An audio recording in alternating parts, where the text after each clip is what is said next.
minutes after the hour of 9 o'clock. Good morning to you. That is Bahama. Where do we go from here as we close off our interview with Michael Roberts? And we will be introducing Ms. Nadia Cash into our discussion, talking about entrepreneurship. That's going to be very, very powerful. Mr. Roberts, I want you to listen to an excerpt from a reading that was read on January 10th, 2007, in the New York City radio station, talking about, it was encapsulated under the name, "They Are Still Our Slaves." And one of the areas of containment where which they will remain our slaves is because of their selfishness. Ingrained in their minds through slavery is one of the major ways we continue to contain them. One of their own, Dubois, said that there was an innate division in their culture. A talented tenth, he called it. He was correct in his deduction that there are segments of their culture that has achieved some form of success. However, that segment missed the fullness of his work. They didn't read that the talented tenth was then responsible to aid the non-talented 90% in achieving a better life. Instead, that segment has created another class, a bumpy class, the black urban professional that looks down on their people or aids them in a condescending manner. They will never achieve what we have. Their selfishness does not allow them to be able to work together on any project or endeavor of substance. When they do get together, their selfishness lets their egos get in the way of their goal. Their so-called help organizations seem to only want to promote their name without making any real change in the community.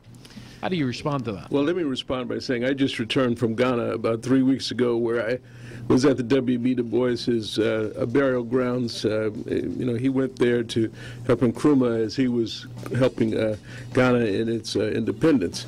One of the other things that he said was that a slave, a free man who doesn't know he's free, a slave who doesn't know he's free, even though he is free, is still a slave. Well, when we look at business opportunities and the creation of our folks, one of the things that I believe we have to do, and I'm going to say this as quickly as possible. First of all, I came from a family. My daddy was a postal employee. We weren't rich, we weren't poor, we just never had any money. One of the things I realized, one of the first things you have to do when you have a dream is you've got to wake up. Yes. Then you have to sit up and you have to stand up, and a lot of times people are going to get in your way and they're going to tell you why you shouldn't go into business for yourself because, cousin Tyrone tried that and it didn't work. Well, the reality is you've got to go after your dream. You have to pursue it with courage and confidence and bravado. When I wrote my book, Action Has No Season, I coined the word the actionaire. That's one who takes their dreams, their ideas, their vision, their purpose, and they pursue them with courage and confidence and bravado. I look at setting examples as being extremely important. Success images have to come out in front. That talent in 10th, maybe that's 1% of 10% in reality in terms of the global perspective.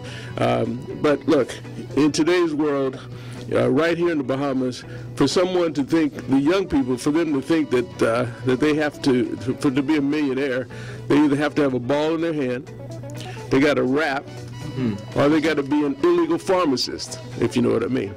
Now, therefore, people like me and you and others, Debbie Bartlett here, we have to be out in front. Miles Monroe, we have to be out in front because we have to allow ourselves to be the image.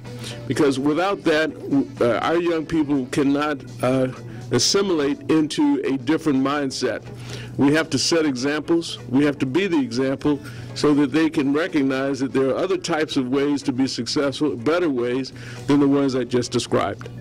Wow, but we're out in front, but what about that unified front, being out in front together when we look at the Jews and the Chinese and how they stick together and build each other? But they don't. They're independent business people, but you look at them kind of in a monolithic way, but the reality is those are a bunch of individual businesses. The reason the Chinese are doing what they're doing is because government controls over 51% of almost every one of their corporations. So that is what's happened. They have a form of capitalism that's really a form of socialism that happens to be capitalism. In our world, we don't have that. We have a different kind of structure. But if we make better investments, I just bought a hotel a little over a year ago in Detroit, one of the places where everybody told me, don't go to Detroit, it's bankrupt, it's having troubles. Well, let's look at this. Detroit has more African Americans in America than any other city.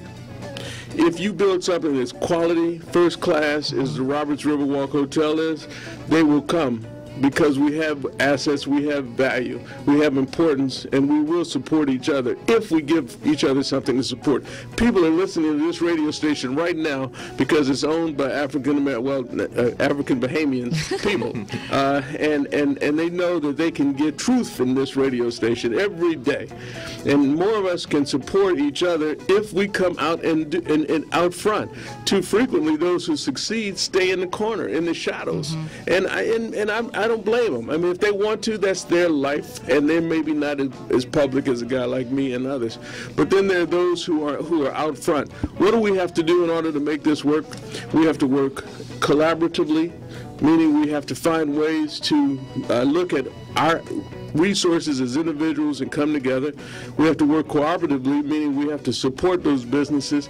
And lastly, and very importantly, we have to learn how to celebrate our success stories. The 3 C's: collaboration, cooperation, and celebration.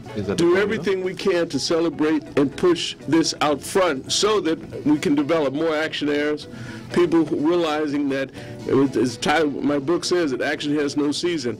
As I said, that opening music, you have 86,400 seconds every day when you wake up. For the math majors, that's 24 hours.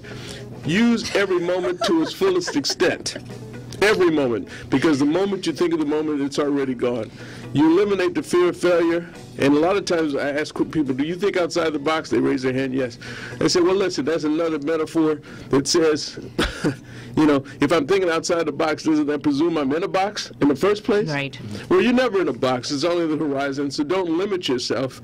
You know, be an actionaire, be a no-box thinker, and eliminate the fear of failure. That's going to do it for our special interview with Mr. Michael Roberts. Action has no season. Nadia Cash from the Ministry of Youth, Sports, and Culture coming up as we talk about entrepreneurship. 9:26. Good morning. You see, there's no such thing as failure.